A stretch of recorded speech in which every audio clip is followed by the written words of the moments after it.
Welcome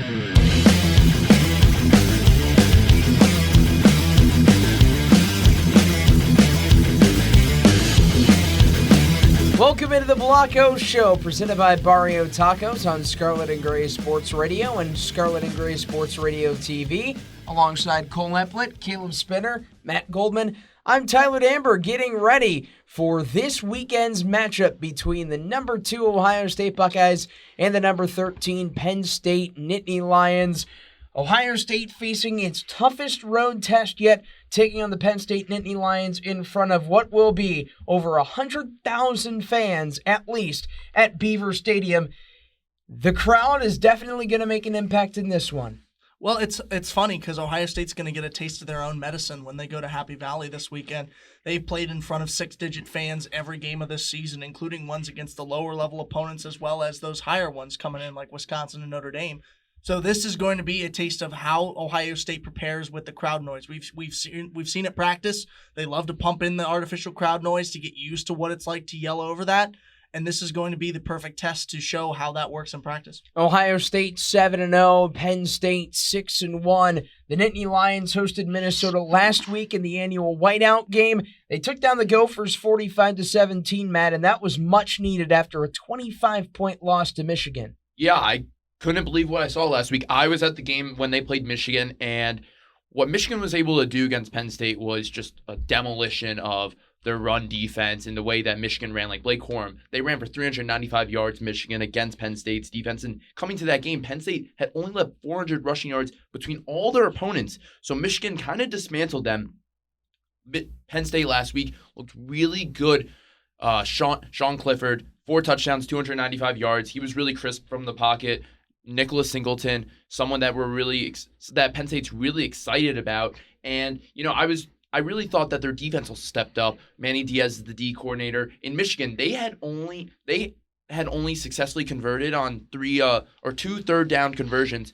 In the Minnesota game, 11. So think about the difference right there alone, that this defense and the offense as well, like they're both have stepped up to the plate. Can they handle Ohio State, though? You mentioned Manny Diaz, the defensive coordinator, coming after a couple years at Miami, Florida as the head coach, and turnovers is one of their identities. They have 7 more turnovers forced than gained, which is really huge to look at it down the stretch. Yeah, they have a lot of playmakers on that defense. They run a 4-2-5. P.J. Mustapher on the defensive line is one of their best players. He leads the conference in forced fumbles. And then with Joey Porter, we see that he had 6 pass breakups last week. That's tying the conference record to Jordan Lewis's in 2018 for Michigan. So there's a lot of defensive pieces that Penn State really hasn't had in these past couple of years, especially in the secondary. So with Joey Porter right now, you have that guy that Ohio State doesn't have, first off. So you have that guy in your secondary that they haven't had in all those years. I think that's a big deal for Penn State. Another 4-2-5 defense that had a big showing last week, Ohio State. They shut the door on the Iowa Hawkeyes. They forced 6 turnovers and defeated Iowa 54-10, the most points allowed by Kirk Ferentz in his 24 years at Iowa. Cole, we know what the offense brings each week, but the defense seems to get even better. Yeah, you could say that twice, Tyler. Like you talked about, Ohio State forcing 6 turnovers. Tanner McAllister coming away with 2 of his own, and also Tommy Eichenberg. How about him scoring a touchdown? What was that all about? Another pick 6 for Ohio State. But you mentioned it. It's been a huge step up from what we've seen last year with this defense under Jim Knowles.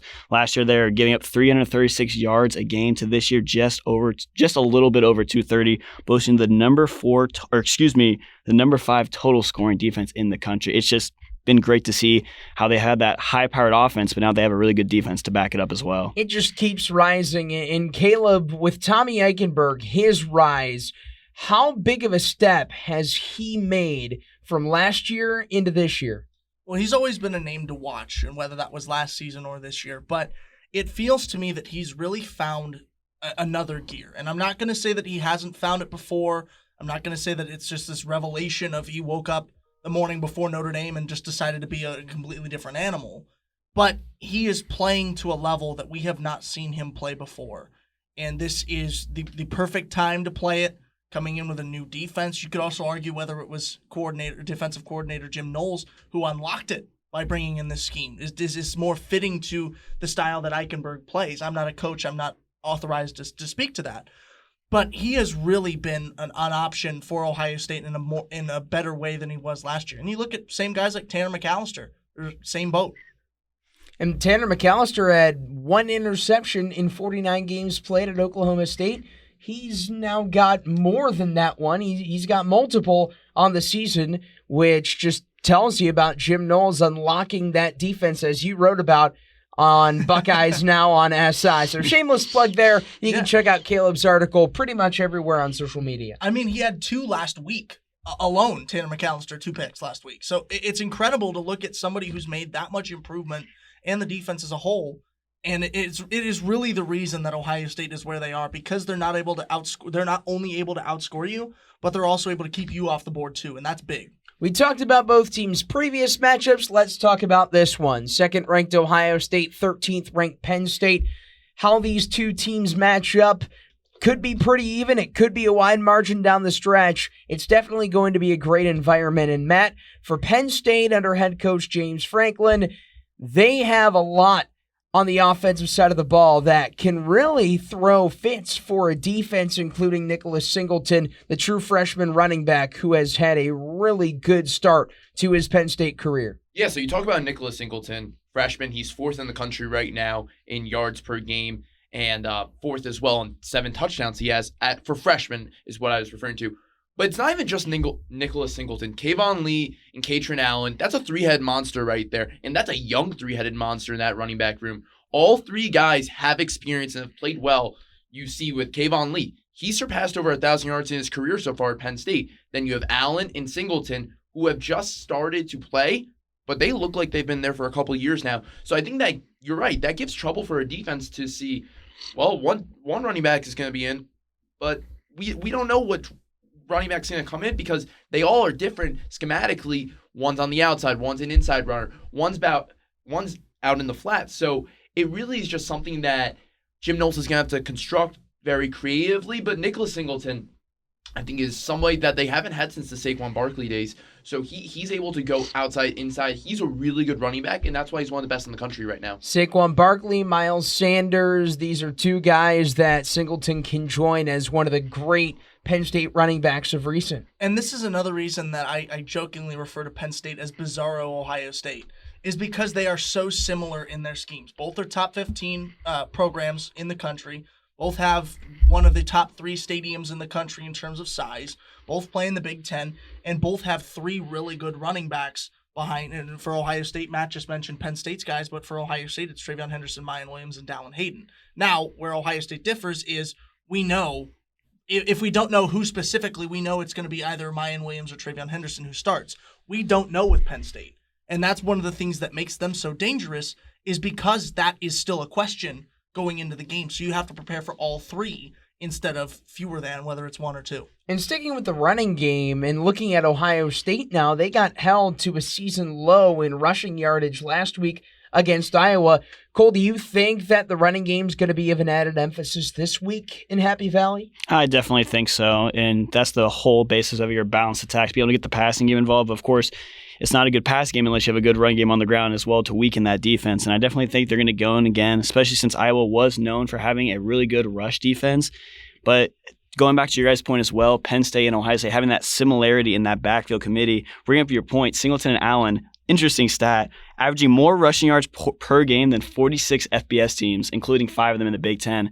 And to back up what you said, Caleb, you just don't know what you're going to get out of that committee in terms of who's going to start, who's going to get the bulk of those reps. So Ohio State defense has to really prepare for that. But in all, Tyler, I think it's going to be a very run-heavy game between the 2 teams. And it's interesting that you brought up that stat, including the 5 Big Ten teams that have been outrushed by Singleton, Lee, Allen, which is crazy to think about it, because if you look at some of the top running backs and some of the top rushing teams in not just the conference but in the country, they come from the Big Ten, and you just go from top to bottom. You start out with Chase Brown at Illinois, go down all the way to Mayan Williams, Travion Henderson at Ohio State. The Big Ten is loaded with a lot of great rushers. Now let's talk about Jackson Smith and Jigba, because a headline last week was that the All-American wide receiver from last year for Ohio State, he was going to make his return to the gridiron since Week 1's win against Notre Dame. Now he was on a 20-snap count, had just 1 catch. But Kole, what's the status on him? Because at the start of the week, Ryan Day, he spoke a lot about Smith and Jigba's status coming up for this week. Yeah, and to really, hit on the topic, for anyone who doesn't know, like we talked about, he had a 20 pitch count for this past Saturday against Iowa. When he did come out on that last play, he was aiding to his hamstring a little bit, which made a lot of fans question whether it was really the pitch count or whether it was another injury. Ryan Day addressed that at media this week, saying, nope, simply was just on a pitch count, even on his show on Thursday as well, saying, we're not going to really address any of the injuries. We're just preparing on getting our guys going forward the rest of the year. So I think Jack Smith and Jigba should be good to go on Saturday, but they might aid him to rest just as well as they want to prepare for some bigger games down the line with, of course, Michigan coming to town end of November. And guys, Ohio State can afford to do so because Caleb, that wide receiver room seems to be doing A-okay. I mean, literally, at this point in the video, we can edit into any other time I've talked about this or any of us have talked about this in the past few weeks of this show. It's because of their depth. And you can argue whether it's the culture of Ohio State, whether it's the treatment that they do with their wide receivers, not focusing on just the starters in practice and letting the backups, play against the scout teams or whatever it is. But every backup, every member of this depth chart, especially in the wide receiver room, comes in and they play like a starter each and every week. And again, we don't know why that is exactly. It could be a variety of things, but that is really committed to helping Ohio State become one of the better teams through the air. Now, is it probably going to be a running focus because it was a bit shaky against Iowa and they want to make sure to keep those headlines out of print that Ohio State can't run the ball anymore against a big defense like the Hawkeyes? Probably it's going to be that to compensate for that. However, the second you start to focus on the running backs, you're going to get burnt by people, of course, who going in, Julian Fleming, Jackson Smith, and Jigba, but also those rising stars, Marvin Harrison Jr. and Emeka Egbuka, to name a few. So you just talked about what's the reason why they're kind of developing into such great wide receivers, and I'll give you the reason why. Brian Hartline. That's the answer right there. He is the best position coach in this country, without a doubt. Hartline's mentality is next man up, and that has been that mentality all season long. You lose the best wide receiver in the country, and now you have Marvin Harrison Jr. and Emeka Egbuka. Now they're finalists for the top wide receiver award in the country. Like, that's unbelievable to think about. People didn't really expect Emeka to have the season he has right now. He leads the team in yards per game as a receiver, at least. So I think that Brian Hartline, he's excellent at what he does in Ohio State. I really hope he doesn't leave Ohio State. He's a legend, but at the same time, he's the reason why they're at this point. Yeah, I'll back you up on that. At media on Wednesday, Julian Fleming said one of his touchdowns was by accident. He said, I looked up into the sun, but, Coach Hartline said he teaches you how to look around the sun and really find the ball. That's kind of phenomenal to be able to see what Hartline has done for this receivers room. And that's just attention to detail. Yeah, and he's continuing to teach these younger guys the ways to go. So we're going to see eventually Caleb Burton, Kojo Antwi. We're going to see some of those guys form into these roles really soon. And we saw Jalen Ballard and Xavier Johnson kind of get a taste of that action in the earlier years, or in the earlier games this season. Ballard's now a little hurt and banged up, but Xavier Johnson's gone into the role now. So there are guys on the bench that are ready to go and that can have a big impact, especially in a big game like Penn State. And Xavier Johnson has also gotten some carries as well at the running back position, so they're finding him ways to get involved. So looking ahead at this Penn State-Ohio State game, as we have for the last couple of minutes here on the Block O Show presented by Barrio Tacos, what are some of your guys' keys to the game? We'll go around. We'll start off with you, Kole. I just definitely want to see the run game like we talked about. And I think this can be like an emphasis for both teams like we talked about. But Ohio State, we know what they can do through the air, and we've talked about their improved and advanced defense. And this running game has been great all year, except the last game against Iowa took a little step back. But I want to see how they can bounce back, really get their game going, and see how they do against the Penn State defensive line. For Ohio State, it's noise management. I think they come into this game not having anything to prove at this point. Could they always be better in certain areas? Yes. But I don't think there are many question marks surrounding the running backs and the wide receivers at this point. So I think for them, it's how do they play in a hostile environment, arguably the most hostile that they've had in this year. I don't think that's controversial to say, considering they've spent a majority of the season at home. But then for Penn State, it's going to be bouncing back against an opponent of caliber.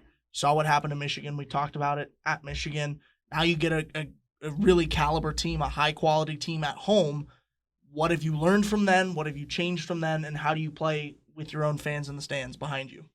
My key for at least Ohio State, it's kind of a mix of what both your points said. I want to see how the offensive line can handle this week. They struggled against Iowa last week. you saw Stroud. He did not look comfortable in the pocket. So they can establish the run game through the offensive line, at the same time manage the crowd and not have any false starts and be disciplined. That is going to be key for Ohio State to be able to handle Penn State. And then on Penn State's side, I think it's just opening up the field. They're really run heavy in the inside, and we've seen that in the past with Penn State. So if you can get on the outside and kind of hurt Ohio State's linebackers, that could be the way to go. Or just go after Denzel Burke. Denzel Burke has struggled. Go after him or go after Cam Brown. Those are the guys, if you want to go after, those are the players for Ohio State where their weaknesses are right now. And maybe Denzel Burke, as a result, he could have a big game in response to that. And then Cameron Brown coming off an injury. He's missed a couple games, so he could show out in that debut as well. But going back to my shameless plug here in the article, I do have a quote about Denzel Burke from Coach Knowles. He says he's a fun guy who always tries his hardest, and he's very competitive. There you go. Good to know ahead of this weekend. So if Denzel Burke plays a big game, then Caleb and Matt, those two guys especially, are going to be to thank. So another key could definitely be for Ohio State playing clean football, because Penn State secondary, they can make those big plays. Matt talked about Joey Porter Jr. and his impact, breaking up passes. Jair Tig Brown has had 4 takeaways this season, so playing clean football could also be a key on the offensive side. Barrio Tacos is the presenting sponsor of the Block O Show, now open right in the heart of the Ohio State campus at 15th and High. Barrio is serving tacos and margaritas late night, each night, and has an incredible happy hour with half off margs and $1 off tacos weekdays from 3 to 6 p.m. Don't forget, Barrio accepts Buck ID and is offering to-go and DoorDash. You can also catch Barrio Tacos inside the Horseshoe during game days, not this weekend, but during home games at Section 10A and at their taco truck Mondays to Fridays, parked right outside the RPAC. A great go-to for game day at Barrio. Yeah, now that we're thinking about it, not this weekend or next weekend, because the Buckeyes are at Northwestern. There's only 2 more home games So left. November 12th against Indiana is the next time you can experience Barrio Tacos while watching Ohio State football. Or the game. Or the game plus Barrio Tacos. Yes. Well, see, lethal duo. I'm trying to get the one that doesn't have as much hype going into I get it. what you mean. You know what I mean? Yeah. So there we are. Well, what can go better, Cole, than some Barrio Tacos and one of the well, sponsor speaking, yes. What is better than Barrio and one of the greatest rivalries in all of sports? Nothing. A Browns win the next day? Maybe.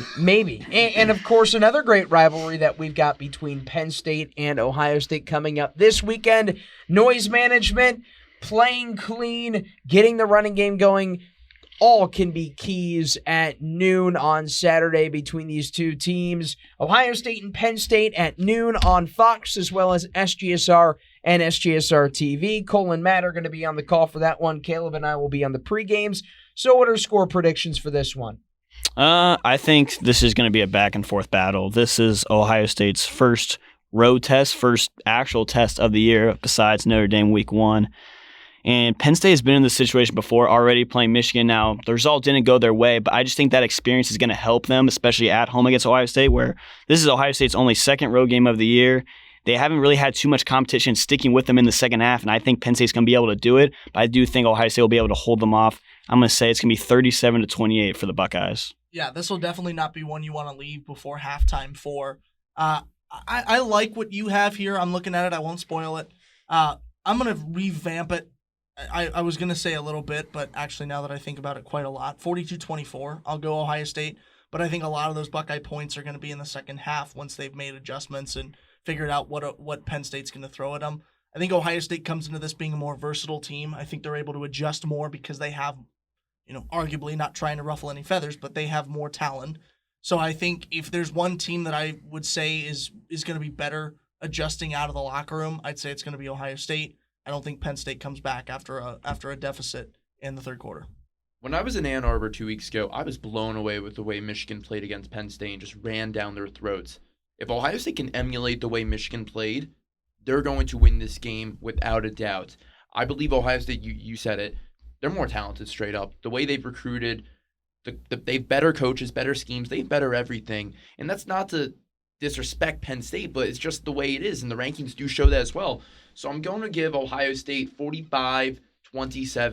I believe that Ohio State just you're right. It's gonna be a second half game where Ohio State just kind of takes it away, and the scoreboard might not show the entire game. But I'm glad, really quick before we jump in here, you mentioned recruiting, and I'm really glad I got to touch on this because as Sean Clifford's probably going to be on his way out, it's great to have a guy like Chad Powers coming in at Penn State to be able to take over that role, right? You talked about recruiting. I had to bring it up. Yeah, well, Chad actually won 2 Super Bowls as identified as Eli Manning. You Heard that don't guy's have to pretty tell good. Matt that. He knows. Oh, he knows. I know. And another one's going to be coming this year. Well, I wonder, too, how much Chad Powers merchandise we're going to see when we're in town because Penn State, they have had a lot of those Chad Powers shirts being made. Also, Drew Allar, the backup quarterback for Penn State, tall 6'6" frame. He's an Ohio guy from Medina in Northeast Ohio. So even though Clifford has played really well, Drew Allar can make an impact in the next couple years. Now, I will agree with all of you guys saying that it could be a score that gets out of hand later in the second half, but I think it's going to be close regardless. I'll go 38-30 Ohio State in a close one, a loud one as well at Beaver Stadium. So that will do it for the Block O Show presented by Barrio. For Kole Emplit, for Caleb Spinner, for Matt Goldman, I'm Tyler Danburg signing off. We'll talk to you at noon on Saturday as number 2 Ohio State and number 13 Penn State are set to do battle in the Big Ten Conference. That one will be on Scarlet and Gray Sports Radio and SGSR TV. But for now, we'll talk to you soon on the Block O Show.